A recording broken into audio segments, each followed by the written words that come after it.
Assalamualaikum warahmatullahi wabarakatuh. Perkenalkan nama saya Kayla Syara Syadira dengan NIM 23115310001 dari jurusan Informatika Fakultas Teknologi Informasi Universitas Andalas. Pada kesempatan kali ini saya akan mendemonstrasikan hasil proyek dari Pratikum Big Data yang berjudul dengan Analisis Klasifikasi Pelanggan Churn di Telekomunikasi menggunakan klasifikasi algoritma logistik regression dengan penerapan teknik SMOT yang ditampilkan melalui Streamlit. Baik, sebelumnya saya menggunakan klasifikasi mengenai data pelanggan telco customer, yang dimana di sini terdiri dari 21 kolom dengan 7.043 data, yang dimana 21 kolom itu terdiri dari customer ID, gender, senior citizen, partner, dependence, tenure, phone service, multiple lines, internet service, online security, online backup, device protection, tech support, streaming TV, streaming movie, contract, paper billings, payment method, monthly charger, total charger, dan card, yang dimana ini ada true false antara menggunakan 01 bilangan binar untuk pelanggan yang berhenti berlangganan atau pelanggan yang tetap setia berlangganan. Kemudian selanjutnya saya akan memulai demonstrasi mengenai kode yang saya gunakan. Di sini kita mengimport library yang diperlukan dan membaca dataset dari dataset pelanggan tersebut menggunakan PDRIT CSV. Kemudian di sini melakukan deskripsi data menggunakan dfinfo yang menampilkan semua jenis fitur atau kolom yang terdiri di dataset tersebut. Kemudian menggunakan 3 visualisasi, yaitu ada visualisasi distribusi churn yang menunjukkan targetnya. Di sini ada no dan yes, di mana untuk distribusi no atau pelanggan yang tetap setia itu ada sekitar 5.000 lebih, dan di sini untuk pelanggan yang churn atau yang berhenti berlangganan ada sekitar 2.000. Nah, di mana di sini bisa dilihat dari distribusi pelanggan churn ini terdapat perbandingan yang lumayan terlihat, di mana pelanggan setia ini lebih mayoritas dibandingkan dari pelanggan churn tersebut. Kemudian di sini ada visualisasi yang melihatkan hubungan antara kontrak dengan churn, yang dimana bisa dilihat di sini tipe kontraknya itu ada 3, yaitu ada month to month, 1 year, atau 2 year. Yang dimana tipe kontrak ini tergantung pelanggan itu berlangganan selama bulan ke bulan atau 1 tahun atau 2 tahun kontraknya. Nah, dari visualisasi ini bisa dilihat tingkat pelanggan yang berhenti berlangganan itu paling tinggi ada di kategori month to month, yang dimana bisa dilihat sekitar 1.500 lebih pelanggan ini yang berhenti berlangganan, dan sekitar 2.000 lebih juga pelanggan yang masih setia. Kemudian yang ketiga yaitu ada distribusi monthly charge, yang dimana divisualisasikan untuk melihat distribusi biaya bulanan. Nah, dari sini bisa dilihat ketika monthly charge-nya itu ada di 20 atau biayanya itu 20, mengalami jumlah yang lumayan besar, yaitu ada sekitar 1.200 pelanggan. Nah, ketika dimulai dari rentang 60 sampai 120 ini mengalami kepadatan, yang dimana biaya di sini itu cukup besar, dan jumlah pelanggannya pun juga sedikit yang bertahan atau sedikit yang setia gitu. Kemudian selanjutnya tahap preprocessing, di mana di sini melakukan pembersihan data dengan melakukan pengisian missing value, di mana ada sekitar 11 data pada total charge ini yang mengalami missing value, dan di sini dilakukan eee, pemindahan kategori menjadi kategori numerik. Kemudian untuk kolom customer ID tadi dihapus karena dalam pemodelan ini sepertinya customer ID itu tidak terlalu digunakan, jadi tidak masalah jika dihapus. Kemudian memisahkan fitur dan target dengan menggunakan one hot encoding target. Di sini ada jika dia mengalami pelanggan itu berhenti berlangganan, dia akan yes, dan akan diinisialisasikan dengan bilangan binar 0. Kemudian mengidentifikasi kolom numerik dan kategorikal, yang dimana di sini dibagi menjadi kolom numerik itu integer dan float, sedangkan kategorikal itu dibagi menjadi objek. Kemudian ini untuk membuat preprocessing pipeline, di mana ini agar preprocessing itu bisa berjalan dengan stabil menggunakan standar scalar. Kemudian ada one hot encoder, kemudian kolom transformer, yang dimana di kolom transformer ini dibagi menjadi num dan cat atau numerik dengan kategorikal, agar proses preprocessing itu bisa berjalan jika mengalami perbedaan dari fitur-fitur yang ada.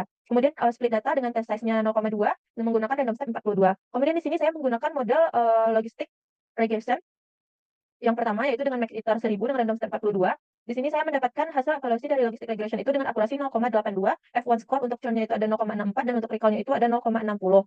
Nah, selanjutnya saya bandingkan dengan model random forest, yang dimana hasil akurasinya itu ada 0,80, F1 score-nya 0,55, dan recall-nya 0,47. Nah, bisa dilihat dari kedua model yang sudah saya bandingkan ini, untuk performa akurasi lebih baik menggunakan logistic regression karena akurasinya lebih baik dari random forest. Kemudian di sini saya mencoba melakukan hyperparameter tuning, tetapi setelah melakukan hyperparameter tuning, didapat base score-nya itu ada 0,591 atau sekitar 59%. Nah, di sini saya melihat karena hasil skornya itu masih rendah, di sini saya mengakali dengan menambahkan teknik SMOT agar mendapatkan hasil yang lebih optimal. Di sini menggunakan scaling dan encoding fitur asli, kemudian menggunakan SMOT yang digunakan untuk menyeimbangkan data dari sebelumnya, menggunakan logistic regression, yang mana bisa kita tahu tadi model yang memiliki akurasi lebih tinggi itu ada di logistic regression. Jadi saya menggunakan logistic regression yang dikombinasikan dengan SMOT agar dapat menyeimbangkan data. Nah, setelah didapat hasil evaluasi model menggunakan SMOT-nya itu akurasinya ada di 0,76, F1 score-nya 0,65, recall-nya 0,83 untuk bagian churn atau pelanggan yang berhenti berlangganan. Nah, di sini bisa dilihat untuk akurasinya sendiri itu menurun karena model ini sudah mempelajari lebih baik lagi setelah ditambahkan dengan SMOT atau penyeimbangan data. Sedangkan untuk recall dan F1 score-nya itu lebih meningkat dari yang sebelumnya.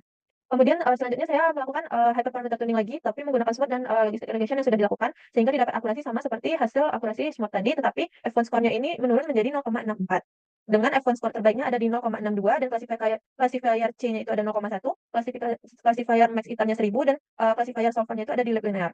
Kemudian saya mengimport joblib, yang di mana nanti hasil file dari joblib ini akan digunakan dalam pengaplikasian, Streamlit. Kemudian untuk hasil klasifikasi pelanggan ini yang ditampilkan melalui Streamlit bisa dilihat pada sebelah kiri ini ada sidebar, di mana sidebar ini memberikan instruksi kepada pengguna agar pengguna itu lebih mudah memahami dan mengerti bagaimana, cara kerja dari Streamlit ini. Nah, untuk tampilannya itu saya membuat, 2 site, yaitu ada profil dan kontrak dan layanan dan biaya, yang di mana agar tampilannya tidak terlalu menumpuk dan lebih, bersih lagi. Di sini, kita masukkan jika profil kontaknya itu ada gender, ada senior citizen, ini menunjukkan dia lansia atau tidak, kalau 0 itu tidak, 1 itu iya, memiliki pasangan, tenur atau lama berlangganan, tipe kontraknya, metode pembayarannya. Di sini coba kita masukkan seperti ini dan layanan biayanya itu ada layanan internet seperti fiber optik, DSL, atau tidak menggunakan layanan internet, ada online security-nya, yes atau no, atau tidak ada internet service, kemudian ada tech support, biaya bulanan, total biaya, dan tagihan digital, yes atau no.